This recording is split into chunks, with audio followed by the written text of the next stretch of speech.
Alors c'est une réunion qui a associé les maires, les syndicats professionnels, de restaurateurs, de patrons de discothèques, d'événementiels et puis les forces de sécurité afin de faire le point sur l'organisation, les modalités d'organisation de soirée et puis sur les règles qui doivent s'appliquer. Et bien quand on est un restaurant, eh bien, on ne se transforme pas en boîte de nuit, il y a des règles, on ne peut pas se transformer en piste de danse sans respecter un document qui s'appelle le GN6. Il y a des horaires de fermeture, et bien c'est des horaires de fermeture, bien évidemment il faut le respecter. Lorsqu'on est un bar ou un restaurant, on n'organise pas des soirées jusqu'à 6 h du matin.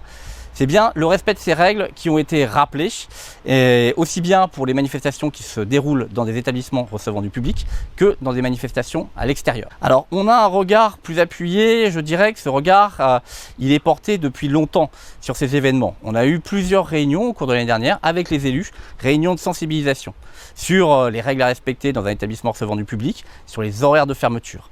Aujourd'hui effectivement on le voit, les week-ends qui se sont écoulés ont été l'occasion de faits d'ordre public majeurs. On a des tirs à l'entrée de manifestations, on a eu des dérives dans les établissements. On met aujourd'hui, pour certains acteurs, clairement en danger la vie du public. Il s'agit de réagir et de veiller à l'application de ces règles et de toutes ces règles.